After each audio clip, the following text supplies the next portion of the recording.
Good morning.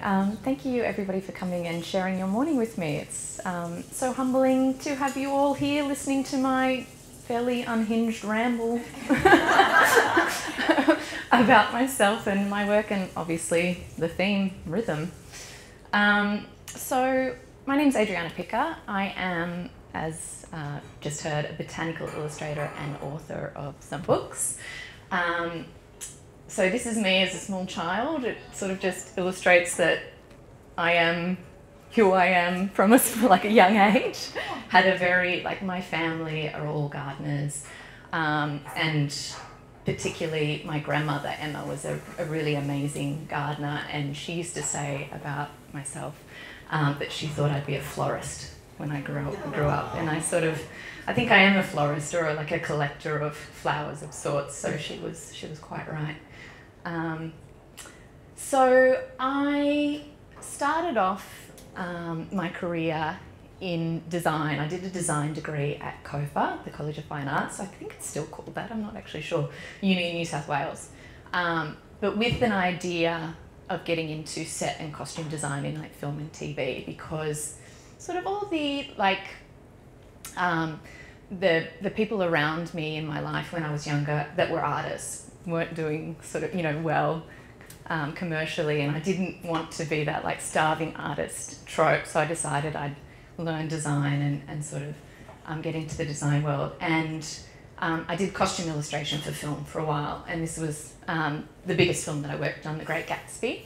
And costume illustration in film is really interesting because you only do the main characters and you're sort of used as a really integral part of the design process with the costume designer. So it's a process of revision, and you go through a lot of iterations before you get to the final designs that you see here.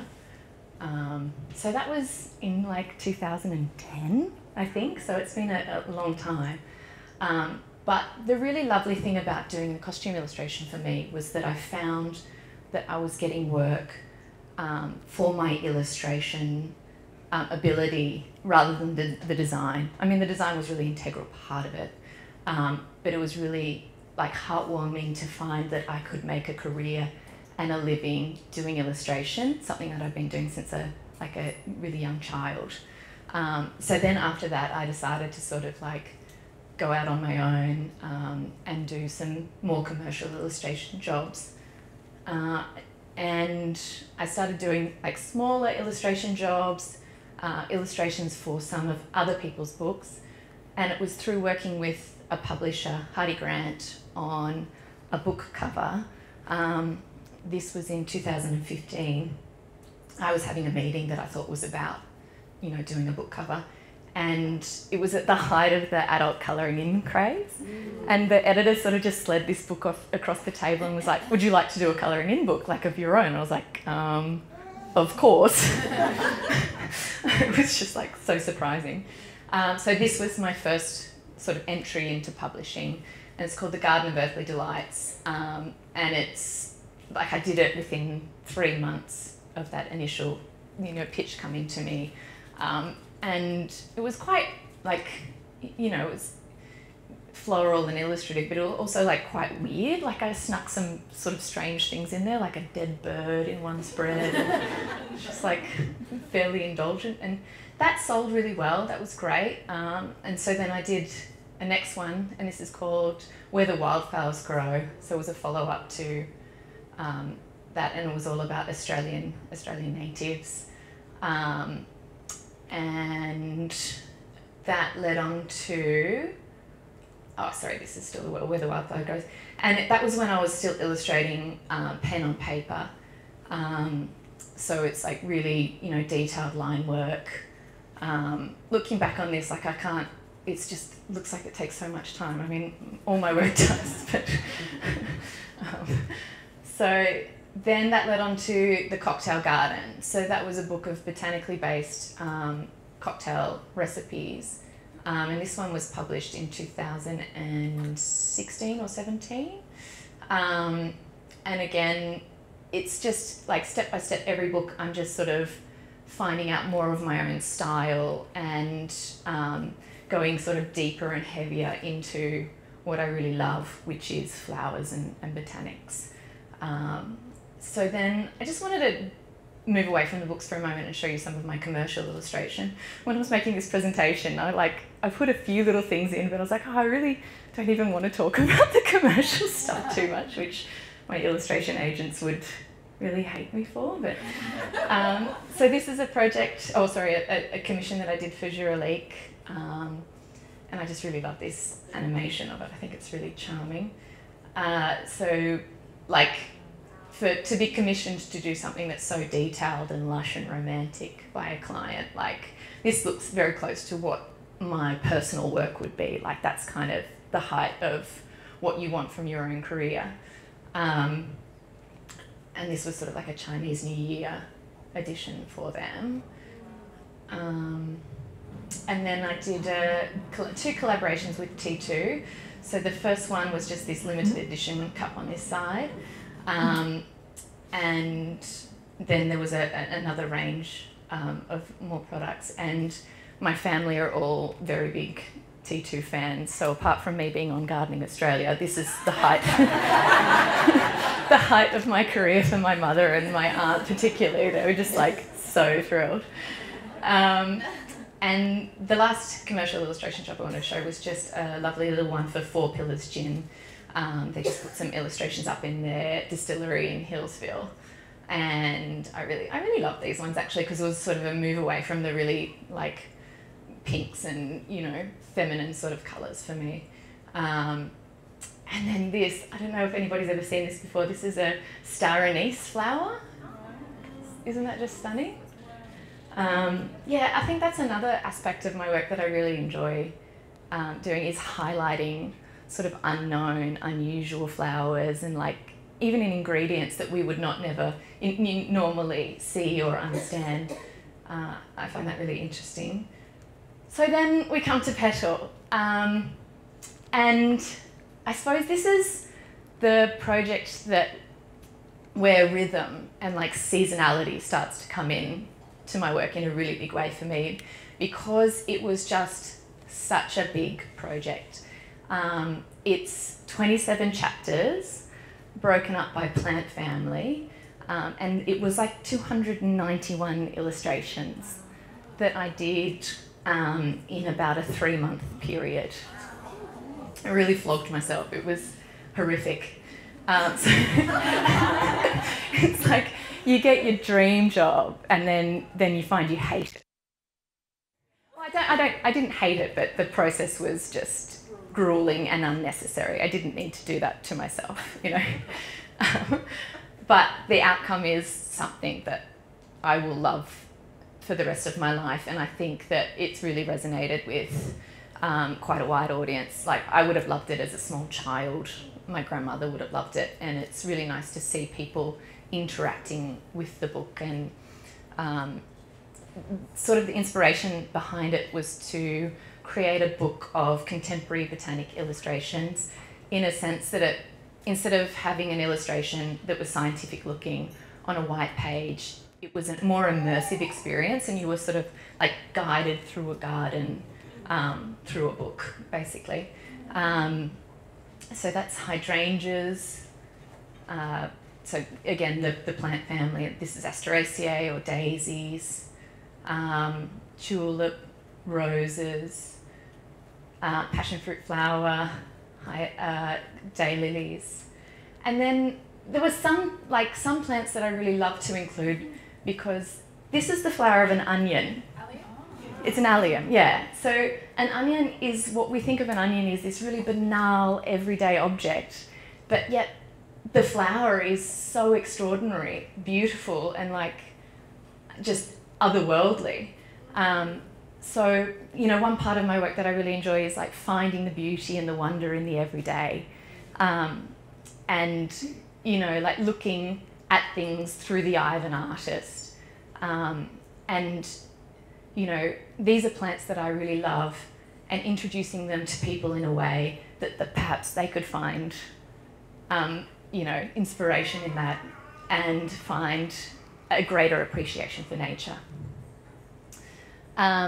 So this is part of the design process that I wanted to show you. This is an initial variation of the cover that we had worked on. The wonderful designer of the book, Daniel New, and I worked on for about 6 months. And then just as I'd finished the book, the publisher decided it didn't suit for some reason. And, you know, there's lots of reasons, like the colours couldn't have suited the marketing department or something like that. So they came back to me with these 2 options here, and I was like, this just doesn't show the sort of lush quality of the work that I want. Like, it's just not intricate enough. So I came back with all these other options. And yeah, anything other than these 2, thank you. I was a bit distraught. And we eventually went with this option here, obviously, but with the title running down the side, which I think is really elegant. And then it's been translated into Chinese, which I thought was just so thrilling. And just last year, we released it again as a 2nd edition, new cover, smaller size, which is going to correspond to my new book, Blossom, that's coming out in June, which I'll talk more about later. So going back to how arduous the process was, really crappy photos, but my beautiful friend Emma, who's my childhood friend, who was living around the corner from me, I was living in New York at the time when I was doing this project, she made these 2 boards to help me finish the illustrations. So this first board was the 3rd of September, and this second board was the 4th of October. So I did all of these illustrations within a month, and like I just moved, when I'd finish one illustration, I'd just move a pin to the next side, and it was just the simplest technique to get me through a massive project. Like, eat the frog, just concentrate on the one drawing at the one time, and the satisfaction of like moving them across was really great. But also it just, I didn't ask her to do this, she just did it for me because she thought it was something helpful, and it just showed me that like you can rely on, you need community, you can rely on community, especially when you're going through a season of difficulty and really hard work. And yeah, I don't know, I think these 2 slides mean more to me than anything else in this presentation. I can remember the feeling of taking a photo of that like so well. It was just utter relief. So this is me in New York, absolutely like loving the experience. I'd been there for a while by that point. Like it took me a while, obviously, to find connection and meaning and place in the city. And you kind of discount the cultural differences and disparity with America, or, you know, any other city really. You just need to like work to find your place. And part of finding that connection and meaning in the new city for me, like a huge part of it was plants and flowers. Navigating, it's sort of like how I actually navigate a city. I remember, oh, there's a magnolia tree over there, or something. Like, I'm just utterly obsessed, really. So yeah, for me to like find connection and meaning with this city also meant getting in tune with the rhythm and the seasons that surrounded me, that we don't really have so much in Australia. They're not so apparent. So like when winter came along, I didn't know what to do. Like I didn't have the activities like lined up of, you know, you go ice skating or you just knit a little bit more or something, you know, like, so I really struggled the first winter before I sort of got into the flow of what was going on. But then spring came, and after like the grey and the cold and everything, it was just the most extraordinary experience for me as somebody who really clings to nature as a waypoint and such an important part of my life. So I just wanted to walk you quickly through a progression of spring in New York and the flowers. So the first things that flower after winter are this species iris, this tiny iris, forsythia, and then crocus and daffodils, narcissus. So this is crocus, and it was just like, it reminded me of my nanny. She used to have them in her garden, and like just seeing this vibrant pop of colour after like all the grey and snow was amazing. And then we have magnolia.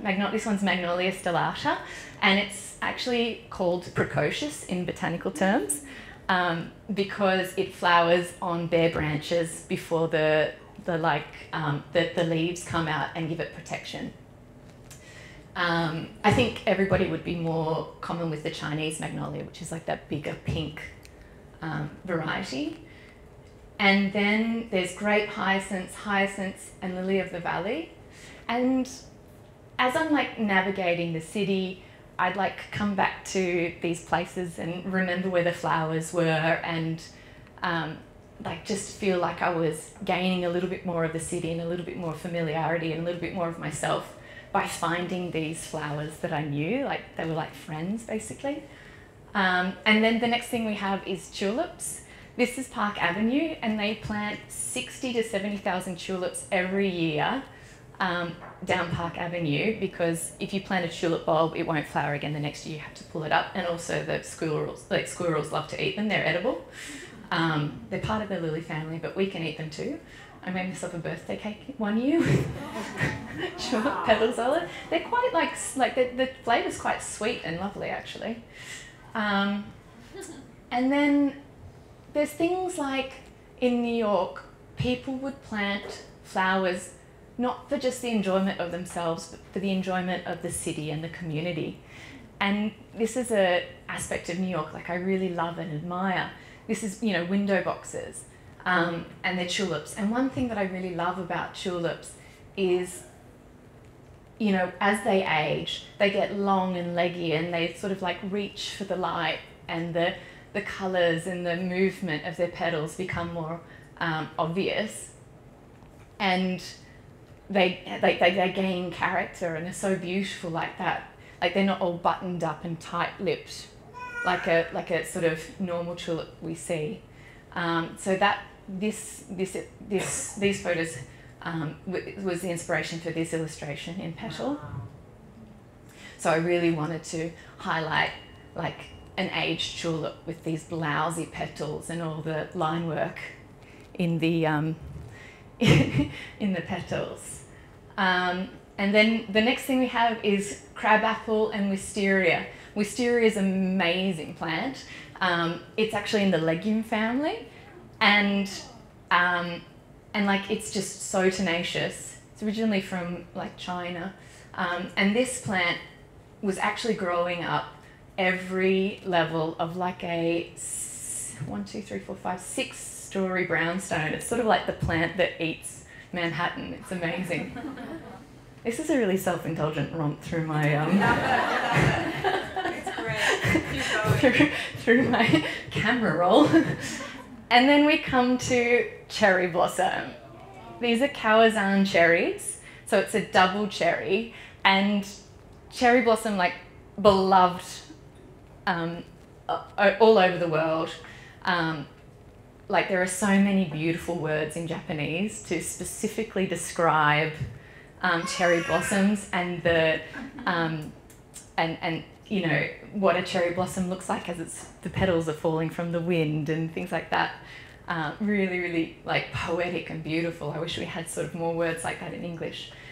So let me take you through a little walk through my favourite cherry blossom lane in Central Park. This is the Jacqueline Kennedy Onassis Reserve just over here, and the amazing thing about like this is peak cherry blossom. They're known as an indicator plant. So scientists and farmers and things will look to cherry blossom and when they're flowering to determine when other things are going to happen in nature, and they're being studied, of course, because of climate change. Like the cherry blossom season is moving quite dramatically now because of climate change. And then this is my illustration of the Kawazan cherry, which I just adore. What do you mean by double cherry? So who asked? You asked? Double cherry. See how it looks fluffy? if you saw a normal cherry blossom, you wouldn't see all the petals behind. It would just be like do you know what an apple blossom looks like? So it's just it's a single flower. So it would have 5 petals rather than like 20. And then the next thing that I love about cherry blossom season is when they fall to the ground and then they carpet the sidewalks in this beautiful like wet petal confetti, and that was my sort of interpretation of trying to give that kind of idea of the petal confetti. Then we have dogwood, lilac, bluebells, and this is just literally all around the city. It's amazing. Peony, iris, alliums, the onion flowers again, clematis, and then we're getting more into summer, so it's getting hot and sweaty, and we're getting lilies and roses, and then mallows when it's like real hot summer. And this is a datura. It's a weed, but it's really beautiful.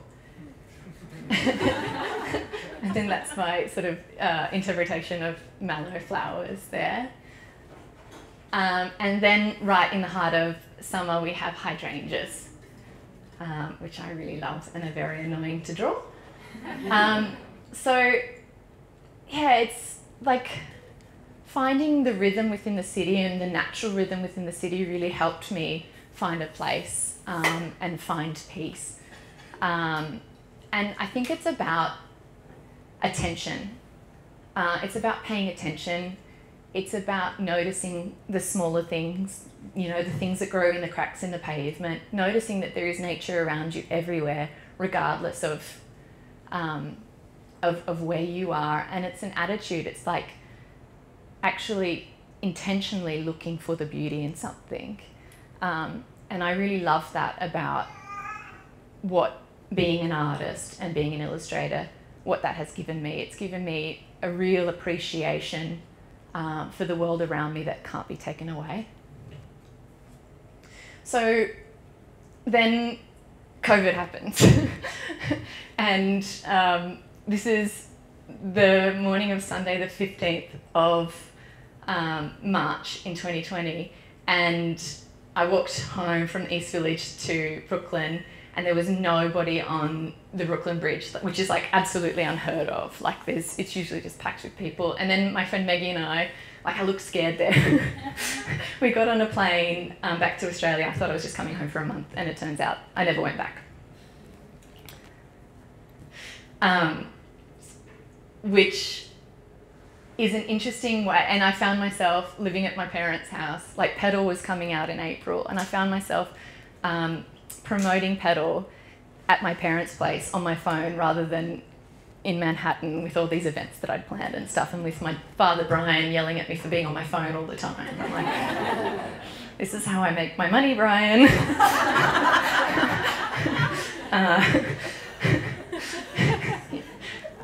Insert swear words. So it was a very, obviously a very discombobulating time for everyone, and it was a time where I started to really reassess what my work looked like and what success meant to me, and what I wanted to do with my life and what ambition meant, because I'd worked on this great project. I'd loved it. It was a dream project, but I'd also come out of it a burnt out shell. I didn't look after myself. I just went after this goal to the absolute, ignoring all else. And it's a beautiful thing, but I wasn't honouring myself and the seasons of life and what I actually needed. So then came like a couple of years of exploration of just anything that my interests anywhere my interest took me. And mostly surrounded plants, big surprise. So I did things like I made vinegar, like lilac vinegar, which is delicious, by the way. I had to go at perfume making and making vermouth, So making tinctures with flowers and pure alcohol. This one was an experiment trying to make mulberry vinegar that went really wrong because it's not acidic enough. And it was, I did a lot of sewing. And it's illustrative, but it is a step away from what I normally do. This is a photo of my mum and my aunt pinning a quilt together with me. And I just love this so much because it's 2 generations, 3 generations of women, working together and doing a craft, and something that was a real sort of through line with all of these things that I was doing for myself. And it was a healing process as well. It was like a healing from burnout, healing from COVID. And I was doing it by making things with my hands. I think as humans, we're so hardwired to make things. And it honestly, if you have busy hands, you have a quiet mind, and you're problem solving as you're making things, and you're, we're not meant to just sit there and consume things. We're human beings that create things in the world. And creating things is part of a community. Like I'd take my quilt to the beach and sew at icebergs, and so as instead of I'd go for drinks at my friend's house and take my quilt as well and sew there. And it was a process. This quilt was insane, actually. It took me a year to make. This is a lot of work. Don't want to do incredibly difficult, detailed projects, and then I go and do things like this. But it was also a way of procrastinating and avoiding doing illustration work because I just really didn't want to do it. I didn't feel inspired by it. But the lovely thing about stepping away from your main sort of focus for a moment and honouring the rhythm is that I feel like different art forms offer cross-pollination. So they talk to each other, and you can find that when you go back to when I went back to the illustration, it was informed by these other projects, and I'd, gained different knowledge, and it felt a bit different afterwards. So I did things like forage for mushrooms. I baked so much. I made cheese. I made so much pasta. I think all of my COVID weight is orecchiette, basically. And it was, it's just a process of anything that my, interest was piqued by, I'd learn how to make. And I think it really built up my confidence in myself. And, just knowing that if I wanted to do something, I could basically figure it out how to do it. And that's the joy and wonder of YouTube these days as well. You can literally just Google anything and be shown exactly how to do it by some beautiful Italian nonna, And I brought nature into my home as much as possible. This was especially important during COVID, the COVID lockdowns, when we couldn't move around and stuff. So yeah, I don't really this was interesting in this process of putting this presentation together. I don't really look too much to other artists for inspiration. I haven't done that for a long time. It's all about nature and the beauty and the intricacy of it. Foraged a lot. These are called 3-corner garlic. It's an invasive weed, and it grows on Bronte. It's nice sort of in a sense, coming back from New York and rediscovering Sydney like a tourist. I did things that I normally wouldn't do and went places that I normally wouldn't go. I've lived in Sydney for over 20 years. So the sense of rediscovery and again, finding those spots and those plants that I really enjoy. They're edible. You make pesto and stuff with them. They're really, really great. And you should pick them because they're a weed. I tried oil painting again, which was very humbling because it's incredibly hard. I did 2, haven't done any more.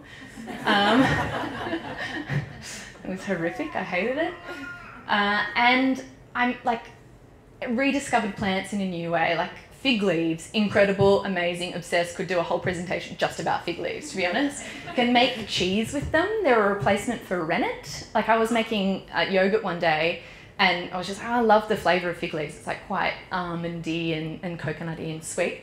I was like, I'll infuse the milk with the fig leaves, and discovered by chance that it is a replacement for rennet, and it coagulated and made a small cheese. It also infuses really beautifully in gin, so I make fig leaf martinis. And then I went one step further and decided to make some sconce lights from fig leaves. I'd had 2 vermouths on a Friday evening, and at 7:30 I picked some leaves from my fig tree on my balcony, because we all have fig trees on my balcony, and rolled it into clay and then made these ceramic sconce lights. Wow. Oh my god. Isn't it cute? That's not what I do. Would it work as a bra cup? I feel like it could work as a bra cup. 100%. Yeah. We might have to use a different material, but maybe not porcelain.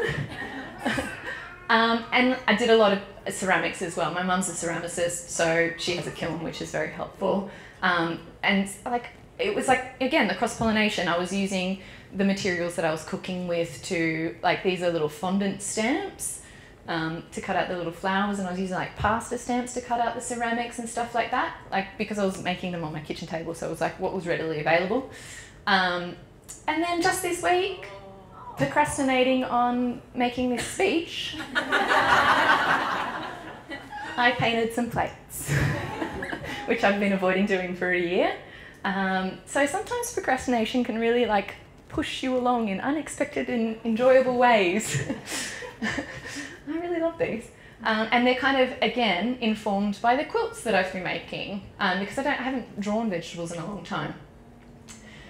And then all of this sort of has led me, like all of this experimentation has sort of led me to feel that like life is the art, you know, like you do any one thing how you do everything, and I just love infusing botanicals and beauty into my everyday life. So the cooking and the dinner parties and, you know, everything like that just brings me so much joy. And it's about, in the end for me, it was about creating a small, beautiful life of beautiful moments and everyday wonder and joy, not necessarily these big achievements that was going to be actually fulfilling for me. And yeah, like with the plates, like honouring the rhythm. And it's okay that you have moments of, you know, where you feel like you're out of flow, because you are still in flow, you know, you're just on a bit of a down maybe. And this has led to, all this experimentation has led to my new book, which is out in June. It's called Blossom, and it is a journey through the seasons through botanics, and it's got a few, you know, of those experimentations included in it that I've been using. So like how to make vermouth, how to make a hydrosol, which is like a rose water, or, you know, like a blossom water, or, you know, how to draw things, how to see like an artist, and just some activities so you can delve deeper into the world of flowers, like I have been doing. So I just wanted to end on a poem. Another thing that was really important to me during this whole process was finding the other nature lovers. And one of my favourite is the poet Mary Oliver. And she used to write her poems doing moving meditations as she was walking through nature. And she just uses the most simplistic, stunning language. And I think she, like me, talks about being saved by the beauty of the world. So it really resonates with me. And she talks about reciprocity with nature and listening to plants, and like reciprocity for me is paying attention, and listening to what she's saying. So I'll just finish on this poem.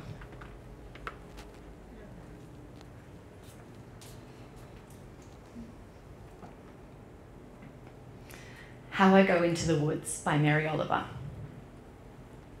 Ordinarily, I go to the woods alone, with not a single friend, for they are all smilers and talkers, and therefore unsuitable.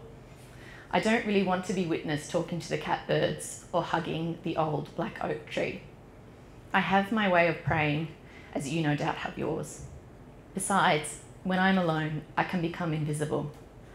I can sit on the top of a dune, as motionless as an uprise of weeds, until the foxes run by unconcerned.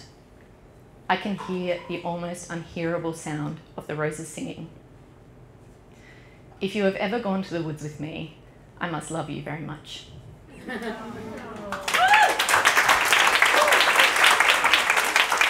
you okay? Oh, beautiful.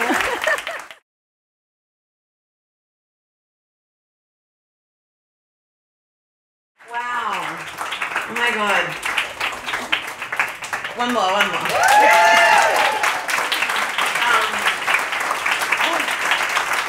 That was really beautiful. Can I come over on a Friday night? It's all going on at your place. We've got all the activities. Wow, I think, do you guys want to come? Should we all just we'll just have a party at yours on a Friday night. Seriously, that was so beautiful. Thank you so much. Thank you. Guys, we have just a few minutes for a few questions and then we will give the prizes. But does anyone have a question? Yeah. Those beautiful and sorry, one second. big leaf lamps and the things that you make, are they for sale? Yeah. Can you, and just for the video, just repeat the question? The fig leaf sconces are for sale. Thank you for asking, Madeline. I've procrastinated putting them up on my website, but if, I should just do that, shouldn't I? They're for sale on my website. As of tomorrow. Next question. What's your website? My website is adriannapicker.com. The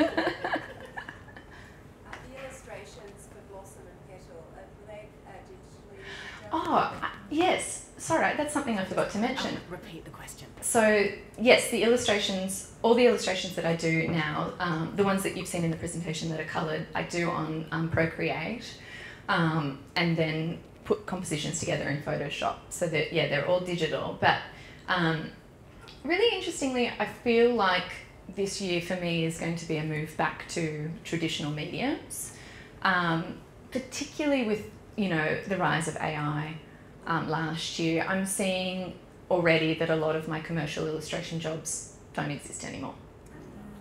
But really interestingly, it's like the ones that I don't care about and would never have put in my portfolio anyway. It's the sort of agency jobs that are like, oh, we just need an illustration for a label of like a bottle or something. And, I'm not feeling particularly passionate about that. So I think it's a really interesting opportunity for me to push myself, change my style, and maybe go back to some more traditional mediums, because I don't see that ever going away. The need and the desire and the love of the hand of the artist, basically. What we're going to do, guys, I just want to respect your time, because I know some Sorry. people... No. Well, I think what we'll do is we'll finish in 2 minutes, but then for those that can stay, we'll keep doing the Q&A. Is that okay? Yeah, but in 2 minutes, if you do need to leave, I know people have meetings, that's fine, but can we just do the prizes? Okay, and then we'll get back to the Q&A. So, this beautiful book, which we all are dying to have a look at, we have already chosen our winner, haven't we? We did. Do you want to? It's this lovely lady here with the... Yeah! Feels like a garden.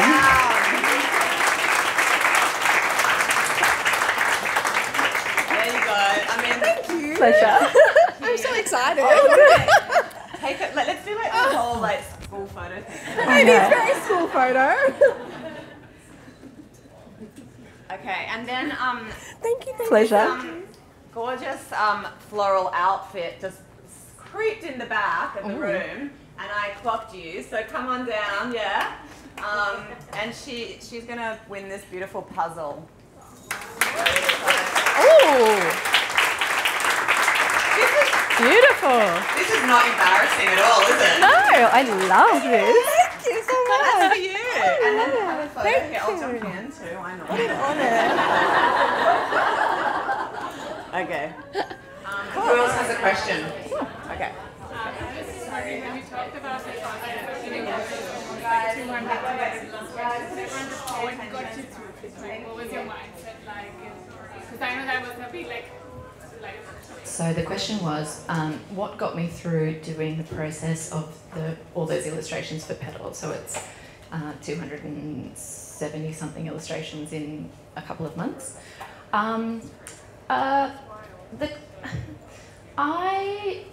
Maybe a bit of madness, like I would never do that to myself again. I was working minimum 10 hours a day, 7 days a week for those 3 months, and I was basically held together by my friendship circle, you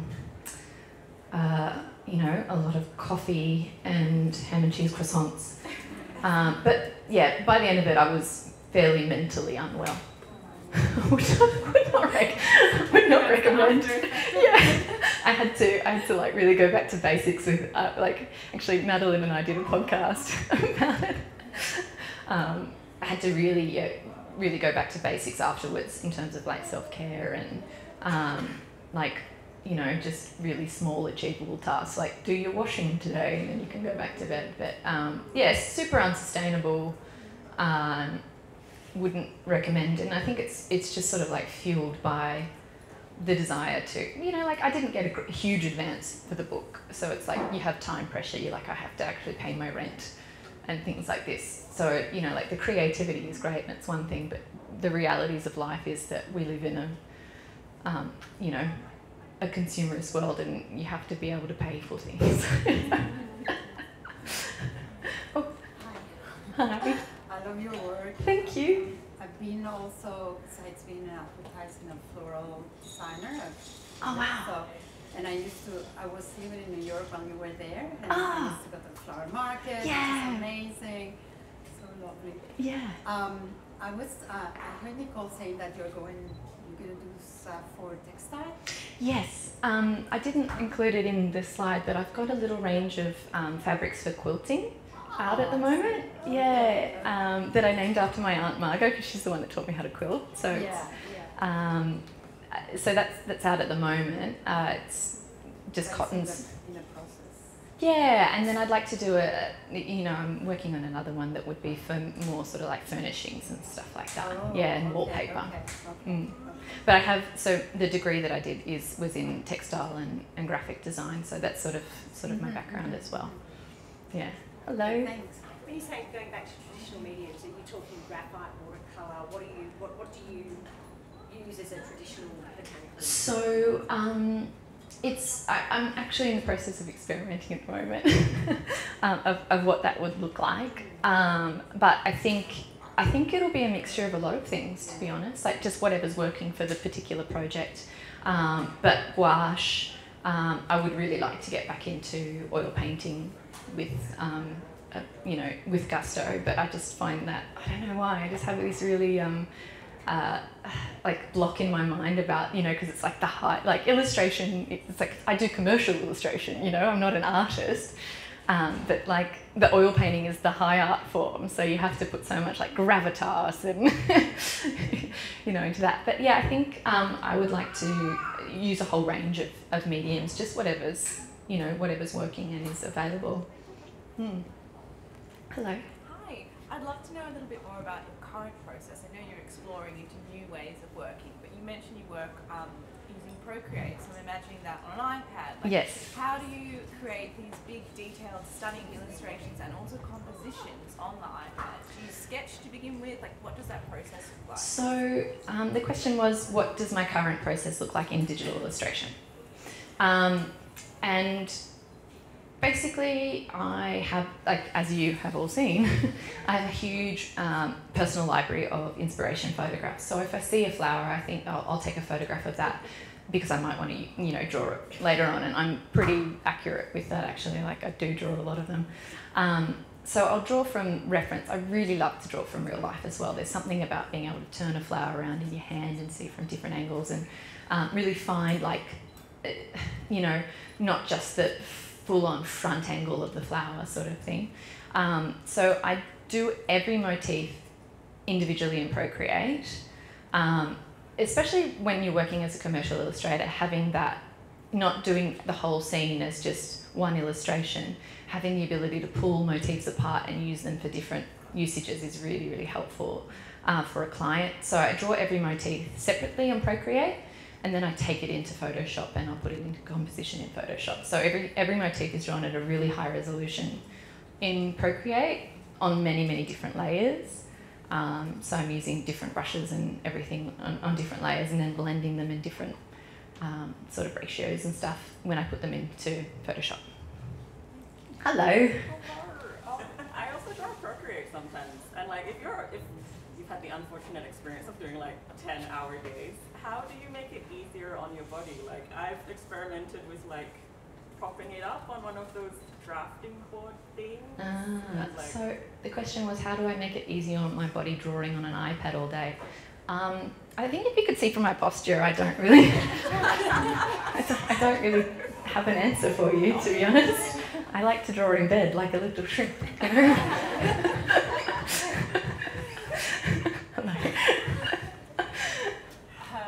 You obviously have recapped over those hundreds of drawings that you did in just a 3-month span. From a publishing side of things, how did you land on such an insane number? Like, what was it about it that was so big? I think I was very ambitious with what I could get done in a small amount of time. Like, that's just part of my personality. I don't know if it's like undiagnosed ADHD or something, but it was, basically the sort of the publishing process works. I pitch an idea to the publisher. So Petal was this like unbelievable. I didn't think that they would go for it. It's a huge illustrative coffee table style book. Yeah. And basically they gave me a page count, and then I had to fill those page numbers. Yeah. It's like, this is the page count we need to have to sell it for this price. So then I have to make all these illustrations to fill that page count, basically. Hi. And did they give you the date, or like, did no one think at the beginning that's just We have really high quality work in such amount of time? Well, sorry, the question was, did they give you the date, the publishing date? When I say I did the illustrations in 3 months, the pitch process, that was the end of 2019. The pitch process had started in the beginning of 2018. So there was a big process of work before that. So that was just like, that 3 months was a real concentrated period of illustration. And actually I'd already done the sketches for the drawings. So like sketched out the drawings, they were in composition in the book. And that 3 months was finishing all the detail, which is the time, the huge amount of, the bulk of the time of the illustration for me. And did you feel like at the end, were you happy with everything, or did you feel like you had to push it and you So the question was I happy with it? There was certainly illustrations that I wish I had more time to spend on, but I think that's always going to be the case with anything you ever do. Like, you're always going to look back. I think immediately I looked back and was like, oh, I made this mistake and made that, like I would do that differently. But now, like, with a bit of breadth from the project, I'm really proud of it. Like, I'm really happy with it. And it's like any project becomes a little time capsule of that moment that you're in and your ability at the time and your mental headspace. And like, interestingly, I think Blossom, for me, is never going to be my favourite book I make. It's just, it for me shows the headspace that I was in during COVID. And but again, that is what it is, and that's like honouring where you're at in life, You can't love all your babies. Like, some you just kind of hate a little bit. Yeah. One question. Could anyone else have one last question? Oh, can we do 2 more? Okay, 2 more. Yeah. 2 more. Okay. Would you ever take on a big project again? Would you do it differently? 100%. I would definitely take on a big project again. I'm looking at pitching a new book at the moment, and it's going to be as big as Petal, but it would just, the learning from Petal is just about process and timelines and what I actually need to achieve that. And it's more money and it's more time. But it's also like giving myself more time. Like I feel like I kind of condensed the time. Like I could have started the illustrations sort of earlier, but I didn't have the process, you know, what I know I need and when I need to begin it sort of thing. Like I would have, I'm quicker about making decisions now, in a sense. Like it's like I don't sort of, you know, hem and haw about what plants to include or whatever. I'm like, this is my favorite, this is, and that was a lot of the time of Petal, and the process was actually like decision making rather than full on illustrating, which is what I'd immediately just go straight into. So that was one of the great learnings of it. Hi. Hi. So you talk about this like learned appreciation for like the seasonality, the rhythm of New York, winter into spring, into the lushness of summer. How does that compare to your life in Sydney and like the perpetual sort of lushness? I think so. The question was, I was talking about appreciation of seasonality in my life in New York, and how does that compare to my life here in Australia? Because the seasons aren't sort of as obvious here.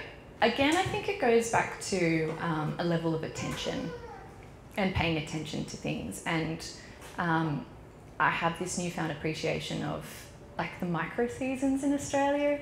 Like the Japanese have these beautiful like 72 micro seasons where they talk about like, you know, it's the time where the tadpoles hatch and, you know, things like that. But like, yeah, in Australia there's some really beautiful moments like that. There's a particular variety of wattle that flowers when the whales are coming up the coast, and like little things like that. So it's not as obvious, like it's not the great big, you know, relief and rush of colour after winter, spring and things like that, but it's more subtle and just as beautiful. We also have indigenous seasons. Exactly, yeah. Which I would love to learn more about. And the complexity of those and yeah, I think that's like the indigenous knowledge surrounding plants is so huge and broad, and such a healthier way of looking at nature. You know, it talks about the sentience of plants, and you know, it talks about them as beings rather than objects, which I really, really love.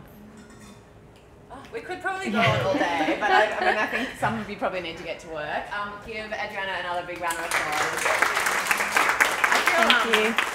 Thank you.